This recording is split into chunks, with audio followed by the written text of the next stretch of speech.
All right, so let's go ahead and take it out for a drive. With this new vehicle, you do have your shifter up here. So once you click it back, it does bring up the rear camera. And let's go ahead and reverse so I could show you how the rear camera looks like. So as you see, very nice high quality design for the rear camera.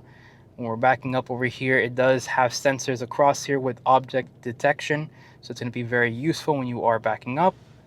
And even seeing out here in the rear window, you can see very, very well compared to the last generation. You have a lot more real estate when it comes to those rear windows. All right, so like I mentioned, this vehicle does feature a new 2.0 liter turbocharged 4-cylinder, producing 255 horsepower and 273 foot-pounds of torque. All that power is sent to a 7-speed DCT transmission to all 4 wheels via Quattro system. So setting off right now, we're currently in balance mode. We do have dynamic as well as an off-road plus mode, which is actually very nice to see for the Q3. But setting off, very nice transmission, very good response from the 2-liter turbocharged engines. I mean, Audi's been really good with the 2-liter turbocharged engines. They've always killed it and knocked it out of the park with them, and also their mapping for the transmission. But setting off over here, giving it some gas, very good response. You know, you're quickly up to speed with this vehicle. Now, like I mentioned before, this vehicle does compete in the same space as the BMW X1, and I've driven the X1, and the transmission thus far with this one, the mapping is so much better. It doesn't feel as clunky. Usually with DCT transmissions, whenever you take your foot off of the brake and you accelerate, it does take a little bit because the clutch plates are trying to contact each other so they can propel you forward.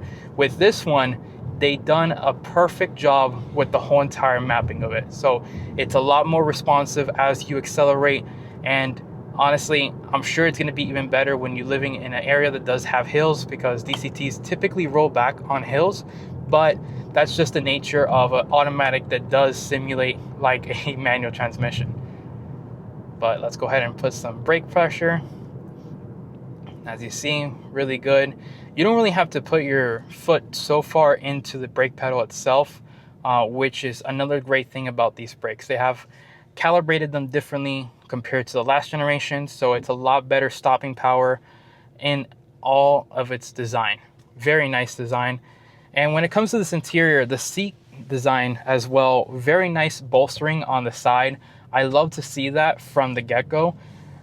You know, you don't have to adjust them. You are going to fit comfortably into these seats, which I've always preferred better than having a button where you can actually put in the side bolstering. This is a lot nicer because it hugs you so well. And even for the S-Line version, this is very nice. And the seat comfort is great with these leatherette designs. I'm a big fan of leatherette designs actually, because as it comes to durability compared to a full-on leather design, these are going to be more durable, better overall compared to what you'd find in an actual leather design for the seats. But continuing on over here, very nice. I really like the graphic design, the new OS update that they did for all these new Audi products that are going to be coming out. Very nice. It even shows the motorcycle right in front of me, which is actually pretty cool. So let's go ahead and get to the vehicle. So let's go into dynamic mode, and we're going to take it back over here, which is going to be your sport mode.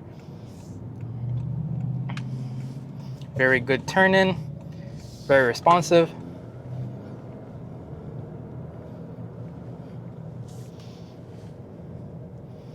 And right there, that's when you notice what a big difference this vehicle is compared to the competition space. Very minimal body roll, great acceleration around the corners. You do feel a little bit of that DCT transmission in the dynamic mode compared to what you feel in balance mode. And in going over these bumps, wow, great suspension, very nicely calibrated. A lot more softer than what you'd find in the competition with the X1. The X1 is very firm. I don't know why, but it's so firm that it's so unpleasant whenever you're driving it. With this, when you go over the bumps, it's not that firm. It's actually very nice. And that's something that you want in a compact CUV like this one right here. Because if you're going to be hauling around family and you have baby seats and everything else like that, you want to have your kids feel comfortable when they're sitting in the back, not feeling all, rocky or anything like that, because they could get motion sickness whenever they're in the vehicle. With this, you're not going to really feel that because, as I said, the suspension just eats up these bumps and it does a really, really good job. Very happy about that. So now I'm put it into comfort mode. Let's go ahead and see how the vehicle feels and responds overall. Very good acceleration, even in comfort mode. And I do like this new stock design. It's actually very quick to get used to when it comes to the shifter and your turn signal. I like this a lot better because it's right there in front of you. So going ahead and accelerating. I like how we still hear the, turbo spewing up as you accelerate. That is something I've always loved about Audi products, is that even though they do have sound deadening because it is a luxury vehicle, you still get to hear a little bit of the mechanics from what's going on underneath the hood. And that's one thing I honestly give to Audi when it comes to that. That is a very important thing when it comes to somebody who is an enthusiast, but is also looking to have like a vehicle, for example, for their, their future family. If you're looking at a vehicle for a future family, you want to have a little bit of fun too. You don't want to be driving a minivan. You want to drive something where you can have a little bit of fun, have a little bit of that engine noise, and have that power delivery that you so desire.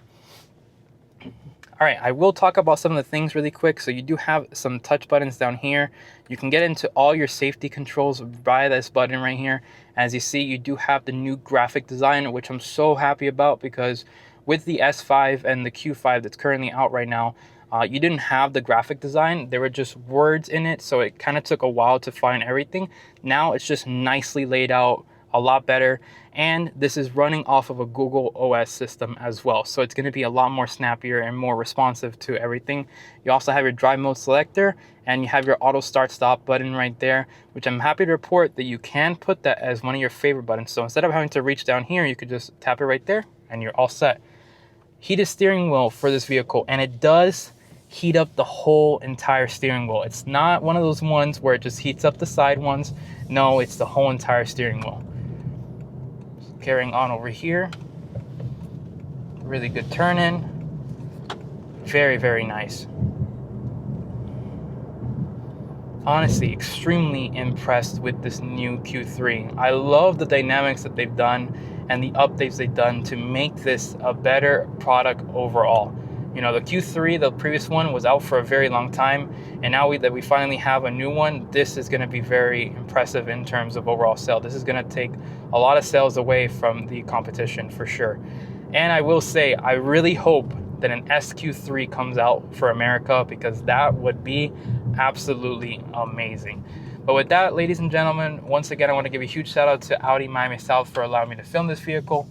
If y'all are interested in purchasing any Audis whatsoever, make sure to go ahead and contact Gabriel. He'll be able to assist you. Make sure to go ahead and like, comment, and subscribe, and I'll see you guys later. Peace.